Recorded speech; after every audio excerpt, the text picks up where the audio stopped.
Good morning বন্ধুরা, welcome back to my channel. আশা করবো তোমরা যে যেখান থেকে আজকে আমার এই ভিডিওটি দেখছো সকলে সুস্থ ও ভালো আছো। তোমাদের আশীর্বাদ ও ভালোবাসায় আমরাও ভালো আছি।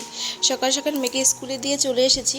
তারপর বাকি রুমগুলো আজকে ঝাড় দেওয়া হয়নি আর কি, বেডরুমটা শুধু ঝাড় দিয়ে মেয়েকে স্কুলে দিতে গিয়েছিলাম আর কি। সকালে প্রচুর কাজের চাপ থাকে, আর যেহেতু মেয়ের এক্সাম চলছে তো সকালবেলা উঠে ওকে একটু পড়াগুলো একটু রিভাইজও দেওয়াতে হয়, তো সেই জন্য আর কি খুবই ব্যস্ত। তো সেই জন্য দেখো এখন যে ঘর দুটো আমার ঝাড় দেওয়া হয়নি সেই ঘর দুটো ভালো করে পরিষ্কার করে ঝাড় দিয়ে নিলাম। তারপরে তো সকালের যা কাজকর্ম আছে চলতেই থাকবে। তো চলো একে একে সমস্তটা তোমাদের সাথে শেয়ার করব। তো এই দেখো রেনকোটটা, এতদিন তো বৃষ্টি বৃষ্টি ওয়েদার গেছে, তারপর থেকে এই রেনকোটটা পরেই আছে মেয়ের। এখন আর স্কুলে প্রয়োজন পড়ে না, এখন আর বৃষ্টিটা হচ্ছে না আমাদের এদিকে। তাই ভাবছি এটাকে ভালো করে ভাঁজ করে ঢুকিয়ে রাখি জায়গায়, কারণ তারপরে তো আবার স্কুল বন্ধ দিয়ে দিবে পুজোর, তো এটার আর প্রয়োজন নেই। তোমাদের কাছে ভিডিওগুলো যেতে যেতে আমার অনেকটা লেট হয়ে যাচ্ছে, মানে অ্যাকচুয়ালি আমি যেহেতু একদিন ছাড়া ভিডিও দিই সেই জন্য আমার কিছু শ্যুট করা থাকে, তো সেগুলো এডিট করে দিতে দিতে হয়তো অনেকটা লেট হয়ে যায়। তো সেই জন্যই হয়তো তোমরা কিছু কিছু ভিডিও এমন পুজোর সময়ও দেখতে পেতে পারো, যেগুলো আমার পুজোর অনেকটা আগেই শ্যুট করা আছে আর কি। তো যাই হোক চলো, এখন প্রথমে মাথায় একটু তেল দিয়ে নেবো। ভাবছি আজকে মাথায় শ্যাম্পু করব, তো সেই জন্য আর কি সকাল সকাল চুলে তেলটা দিয়ে নিলে তো ভালো হবে আর কি। আমি সবসময় শ্যাম্পু করার আগে চেষ্টা করি মাথায় একটু তেল দিয়ে নেওয়ার। এমনিতে তো তেল দিই না, কিন্তু শ্যাম্পু করার আগে অবশ্যই দিই না বললেও ভুল হবে। একটু হলেও এখন একটু হলেও চুলে মানে চাঁদির মধ্যে একটু তেলটা দিই, যেটা বিয়ের আগে কোনো সময়ই দিতাম না, এখন তবুও আর কি দেওয়া হয়। তো যাই হোক, আজকে তোমাদের সাথে যেটা আমি শেয়ার করব সেটা হচ্ছে এই যে পর্দা। দেখো আমি ঘরের জানালার মানে একটা রুমের জানালার পর্দাগুলো খুলে নিয়েছি, তো এগুলো আমি কাচতে দেবো। তো অনেকেই আছো যারা ওয়াশিং মেশিনে পর্দা কাচতে দিতে ভীষণ ভয় পাও। এই যে রিংগুলো যে আছে দেখতেই পাচ্ছ, এই রিংগুলো কিন্তু নষ্ট হয়ে যায় ওয়াশিং মেশিনে কাচলে পরে। তো এটা আমার কাছেও হয়েছে, সেই জন্যই তোমাদের সাথে শেয়ার করছি। আমিও একবার না জেনে ওয়াশিং মেশিনে দিয়ে দিয়েছিলাম এই পর্দাগুলো, এইটা না অন্য রুমের, তো সেটা কিন্তু আমার অনেকটা খারাপ হয়ে গেছিলো।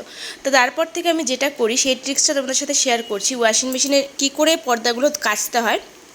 এই দেখো পর্দাগুলো এইভাবে করে সেট করে নিচ্ছি, যেইভাবে আর কি রিংয়ের মধ্যে ঢোকানো থাকে, রডের মধ্যে ঢোকানো থাকে, সেইভাবে ভালো করে ফোল্ড করে নিলাম। এখন একটা দড়ি দিয়ে, মানে দড়ি হোক বা সুতো বা রিবন, আমার এটা রিবন একটা আর কি পেয়েছি হাতের সামনে, সেই রিবনটাই নিয়ে নিয়েছি। তো এটা দিয়ে ভালো করে এখন এটাকে কিন্তু গিঁট বেঁধে নেব। দেখো সমস্ত পর্দাগুলো মানে ঢুকিয়ে নিয়েছি একটা রিবনের মধ্যে বা একটা দড়ির মধ্যে, দেখতেই পাচ্ছ। দেখো বোঝানোর জন্য আমি ভালো করে দেখাচ্ছি, ভিডিওটা ফলো করো। তো এইভাবে দেখো এখন ভালো করে গিঁটটা দিয়ে নেব, কিন্তু গিঁটের মাঝখানে একদম টাই করে গিঁট দেবে না। দেখো গিঁটের মাঝখানে পর্দা আর গিঁটটা দেওয়ার মাঝখানে কতটা ফাঁকা আছে এটা সবসময় মেনটেন করবে, না হলে কিন্তু পর্দাগুলো ভালো করে কাঁচা হবে না যদি তোমরা একদম ফিক্সড করে গিঁটটা দিয়ে দাও। তো এই দেখো সুন্দর করে গিঁট দিয়ে দিলাম। এখন ব্যাস ওয়াশিং মেশিনে দিয়ে যেরকম করে হয় যেভাবে কাচি আর কি, ডিটারজেন্ট বা লিকুইড ডিটারজেন্ট যা দেওয়া সেটা দিয়ে কাচতে ওটা সেট করে দিয়ে মেশিনটা চালিয়ে দেবো, ব্যাস। তাতেই আর কিচ্ছু করতে হবে না, জাস্ট এতটুকু টিপস ফলো করে দেখতে পাবে তোমাদের পর্দার রিং একদম ভালো আছে, কিচ্ছু হবে না। তো চলো ওয়াশিং মেশিন এদিকে তার কাজ করুক, আর আমি আমার বাকি কাজগুলোকে এগিয়ে নিয়ে যাই ততক্ষণ।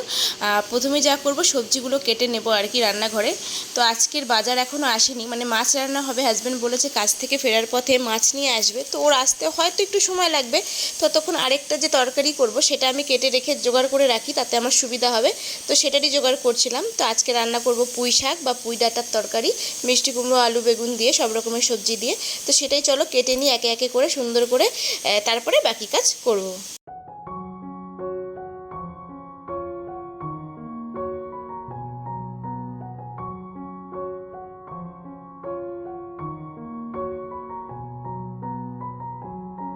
তো যারা আমার ভিডিও আজকে প্রথম দেখছো তাদেরকে ভিডিওটি দেখার জন্য অসংখ্য ধন্যবাদ, এবং যারা পুরনো ভিউয়ার্স আছো তাদেরকেও অনেক ভালোবাসা ভিডিও আমার দেখার জন্য, আমার সাথে থাকার জন্য। আর আশা করব আজকের ভিডিওটাও তোমরা সম্পূর্ণ দেখবে এবং আমার পাশে থাকবে। এবং আজকের ভিডিওটাও কিন্তু বেশ হেল্পফুল, ভীষণ ইন্টারেস্টিং, অনেক কিছু টিপস তোমাদের সাথে আমি শেয়ার করব, কিছু রেসিপিও শেয়ার করব। তো আমি চাই তোমরা একের পর এক ভিডিওটা ফলো করতে থাকো, দেখতে থাকো, আশা করব তোমাদেরও হেল্প হবে। তো দেখো পুঁই শাকগুলো সমস্ত কিছু সবজি টবজি কাটা হয়ে গেছে, পুঁই শাকগুলো পরে কাটবো। আর এদিকে ওয়াশিং মেশিনে জামা কাপড় কাচা আমার কমপ্লিট। তো এগুলো চলে এসেছে এখন ছাদে মেলে দিতে। এই পর্দা যা কেচেছি সাথে 2-1টা জামা কাপড়ও দিয়েছিলাম। তো চলো এগুলো এখন ঝটপট করে মেলে দিয়ে আবার নিচে চলে যাব। তো তোমাদেরকে একবার দেখাই, দেখো ওয়াশিং মেশিনে কাচার পর পর্দাগুলোর রিংগুলোকে তোমাদের সামনে থেকে দেখাচ্ছি। একটুকু কিন্তু কোনো রকমের নষ্ট হয়নি বা বেঁকে যায়নি, যেটা হয় বেসিক্যালি বেঁকে যায় ওয়াশিং মেশিনে দিলে পরে। তো দেখো কিচ্ছু হয়নি। আমি তোমাদেরকে একদম পেছন দিকটা এবং সামনের দিকটা দুদিক থেকেই দেখাবো, তোমরা বুঝতে পারবে। এবং প্রতিটা পর্দায় কিন্তু তোমাদেরকে আমি ঘুরিয়ে ঘুরিয়ে দেখাচ্ছি যে দেখো কোনো পর্দাতেই কিন্তু কোনো রকম কিচ্ছু ডিফেক্ট হয়নি। তো তোমাদের আশা করবো ভিডিওটা মানে এই টিপসটা ভালো লেগেছে। তোমরা এরপর থেকে যারা যারা ওয়াশিং মেশিনে পর্দা কাচতে ভয় পাচ্ছ, এইভাবে যেভাবে আমি দেখালাম এই ট্রিক্সটা ফলো করে ওয়াশিং মেশিনে পর্দা লাগিয়ে দিবে, মানে দিবে, কাচতে দিবে ওয়াশিং মেশিনে, দেখবে কোনো রকম কোনো সমস্যাই হবে না। দেখো পেছন পাশ এবং সামনে পাশ দুটোই দেখিয়ে দিলাম। তো চলো এখন চলে আসলাম আবার কিচেনে, এসে তরকারিটা বসিয়ে দিলাম। আর এই এক পাশে বসিয়ে দিয়েছি ডাল সেদ্ধ, মুসুর ডাল সেদ্ধ হচ্ছে, আর এই পাশে তরকারি হচ্ছে। আর তরকারি যেভাবে রান্না করি আর কি, নিরামিষ তরকারি যেভাবে রান্না হয় সেইভাবেই পুঁই শাকের তরকারিটা রান্না করছি। 5 ফোড়ন, শুকনো লঙ্কা, তেজপাতা ফোড়ন দিয়ে ব্যাস। পুঁই শাকটা পরে অ্যাড করলাম, যেহেতু পুঁই শাকটা মানে গলে যাবে আগে অ্যাড করলে। আর শুধুমাত্র এখানে জিরে গ্রেট করে রেখেছিলাম, গ্রেট করে রাখা জিরে দিয়ে গ্রেট করে রাখা আদা, আমি ভুলভাল বলছি আজকে, গ্রেট করে রাখা আদা আর এবং সামান্য জিরের গুঁড়ো দিয়ে দিয়েছি। আর নুন মিষ্টি যা দেওয়ার তো সেটা তো দেবই। আর সাথে দিয়ে দেবো ভেজে রাখা বড়ি। আজকে তরকারিটা বড়ি দিয়ে করলাম, বড়ি ছিল ঘরের মধ্যে আনা, অনেক দিন হয়ে গেল, না খেলে আবার নষ্ট হয়ে যাবে। তো জাস্ট তরকারিটা আমার রেডি, দেখো দেখতেই পাচ্ছ তরকারিটা রেডি হয়ে গেছে। এবং হাজব্যান্ডও বাজার থেকে চলে এসেছে। তো চলো দুজনে ব্রেকফাস্ট করব, মানে এই ছাতুর শরবতই ব্রেকফাস্ট করব, কারণ আজকে সকালে সেইভাবে আমি ব্রেকফাস্ট করা হয়নি। তো দুজনের জন্যই ছাতুর শরবত গুলে নিলাম, একদম নুন চিনি লবণ দিয়ে ব্যাস। তো এটাই খেয়ে দিয়ে আবার কাজে লেগে পড়েছি, দেখতেই পাচ্ছ। এখন ঘরে যাবতীয় ফার্নিচারগুলোকে ক্লিন করে নিচ্ছি। তো এগুলো একটা রেগুলার বেসিসে ক্লিন করি, উইকলি বা 15 দিনে একবার। তো এখন যেহেতু সামনে পুজো, তো এগুলো তো ক্লিন করতেই হবে। তো চলো আজকে ভাবছি ঘরের সমস্ত ফার্নিচারগুলোকে ভালো করে পরিষ্কার করে নিই।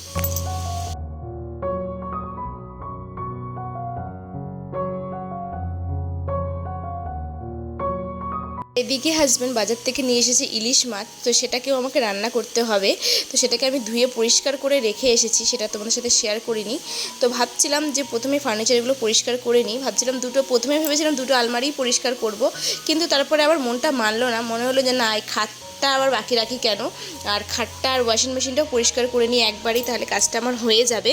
কারণ একটা একটা করে করব, যদিও একটু সময় লাগছে বেশি, এখনও রান্নাটা বাকি আছে।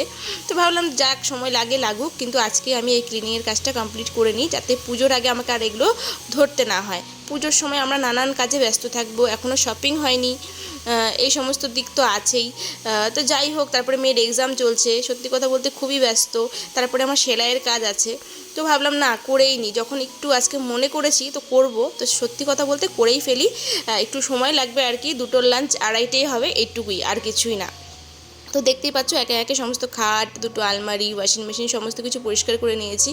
আর আজকে রান্না করব ইলিশ মাছ। তো আশা করবো তোমরা শেষ পর্যন্ত থেকো, ইলিশ মাছের রেসিপিটাও তোমাদের সাথে শেয়ার করব। খুব মানে ঝটপট করেই শেয়ার করব আর কি, কারণ না হলে ভিডিওটা অনেকটা বড় হয়ে যাবে, কারণ আর তোমাদেরও দেখতে ভালো লাগবে না। তো এখন একের পর এক সমস্ত ঘরের ফার্নিচারের ক্লিনিংটা হয়ে গেছে, চলে এসেছি ওয়াশ বেসিনে। ওয়াশ বেসিনটা প্রথমে ভালো করে ঘষে নিচ্ছি, তারপরে ঘরটা মুছবো, কারণ ওয়াশ বেসিনটা পরিষ্কার করার পর অনেকটা জল পড়ে তো নিচে। তো সেই জন্য ওয়াশ বেসিনটা যখন আমি ক্লিন করি তারপরেই ঘরটা মুছে নিই, নাহলে কিন্তু পড়ে যাওয়ার, পা পিছলে পড়ে যাওয়ার একটা সম্ভাবনা থেকে যায়।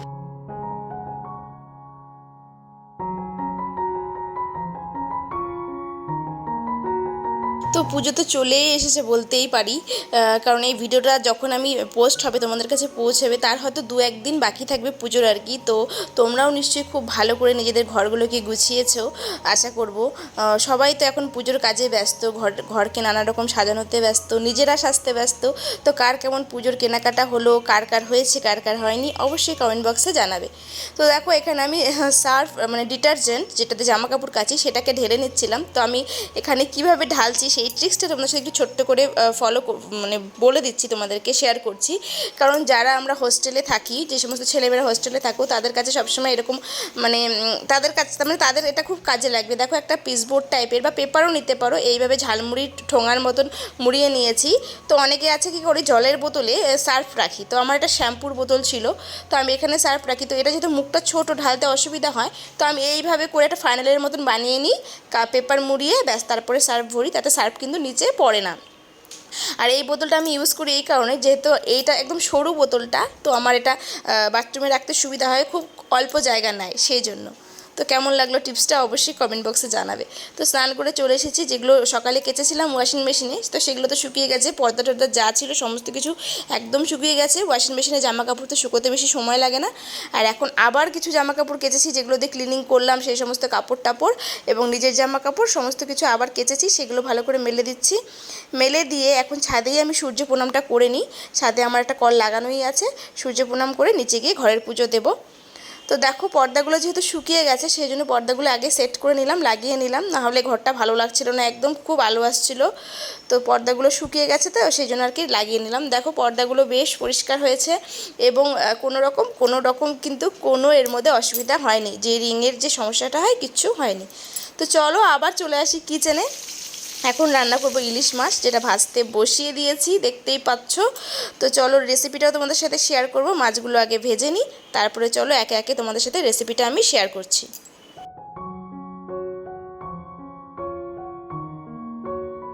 ইলিশ মাছটা রান্না করব আলু বেগুন দিয়ে ঝোল আর কি। এটা কিন্তু সরষা বাটা মানে গা মাখা মাখা সরষা বাটা সেটা করব না, এটা একটু পাতলা হবে। লঙ্কা, কাঁচা লঙ্কা, নুন আর জিরে আর সামান্য সাদা সর্ষে নিয়েছি, এটা শিলপাটায় বাটবো। আমি ইলিশ মাছটা মানে জিরে বাটা দিয়ে করলে তো এইভাবে আমি শিলপাটা বেটেই করতেই পছন্দ করি, কারণ বাটা মশলার একটা আলাদাই স্বাদ থাকে। তো সামান্য সর্ষে দিয়েছি তার সাথে, জিরের সাথে। তোমরা জিরে বাটা আর কাঁচা লঙ্কা বাটা দিতে অনেকেই করো, আমি জানি ইলিশ মাছ, কিন্তু তার সাথে একটু সর্ষে মিশিয়ে দেখো, দেখবে টেস্টটা খুব অল্প পরিমাণ, দেখবে টেস্ট কিন্তু অনেকটা বেড়ে যায়। তো চলো আমি শিলপাটায় বেটে মশলাটা করে নিই, রেডি করে নিই, তারপরে রান্নাটা বসিয়ে দেবো। মাছ কিন্তু ওদিকে ভাজা আমার হয়ে গেছে, আর একদিকে ভাতও বসিয়ে দিয়েছি। দেখো জিরে, কাঁচা লঙ্কা বাটা, সামান্য হলুদ গুঁড়ো, সামান্য কাশ্মীরি লঙ্কার গুঁড়োটাকে এখন একটু জল দিয়ে ভালো করে মিক্সড করে নিচ্ছি। তো ইলিশ মাছের এটাই মেন মশলা, আর তেমন তো কিছু লাগে না, ব্যাস এটাই হয়ে গেছে। মশলাটা রেডি করে দিয়েছি। আর ওই যে মাছ ভাজার তেলটা ছিল সেটার মধ্যে কিন্তু আমি ওই কেটে রাখা বেগুনগুলোকে ভেজে নেব আর কি। তো দেখতে পাচ্ছ তেলের মধ্যে বেগুনটা দিয়ে দিলাম, আর এর মধ্যে অ্যাড করে দেবো অল্প নুন, হলুদ আর সামান্য চিনি, মানে বেগুন ভাজা যেভাবে করি সেরকমই আর কি। অল্প একটু চিনি দিয়েছি যাতে বেগুনটা খুব তাড়াতাড়ি সফট হয়ে যায়। আর এ পাশে কিন্তু আমার ভাতও রেডি হয়ে গেছে, ভাতটাও নামিয়ে নেব। আর দেখো বেগুন ভাজাও কমপ্লিট, তেলগুলোকে ঝরিয়ে বেগুনটা তুলে নিব।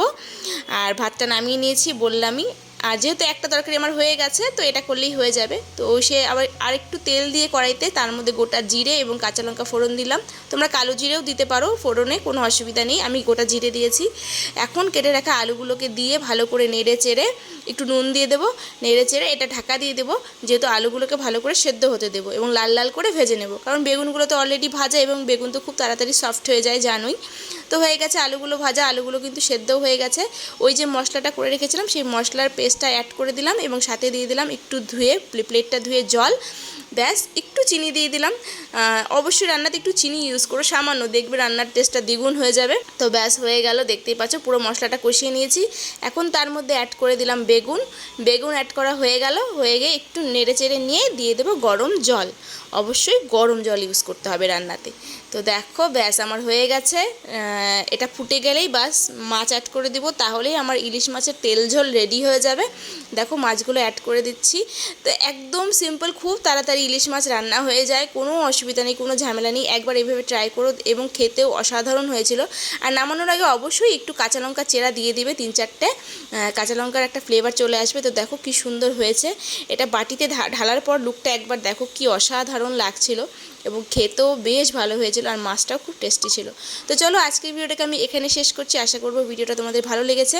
তো এখন করব লাঞ্চ, আমরা করি লাঞ্চ, তোমরা সুস্থ থেকো, ভালো থেকো, দেখা হবে নতুন আরও একটি ব্লগে। আর আমার ভিডিওগুলো যদি তোমাদের ভালো লেগে থাকে বা আজকের ভিডিওটি যদি ভালো লেগে থাকে, অবশ্যই চ্যানেলটিকে সাবস্ক্রাইব করে চ্যানেলটির পাশে থাকার অনুরোধ রইল।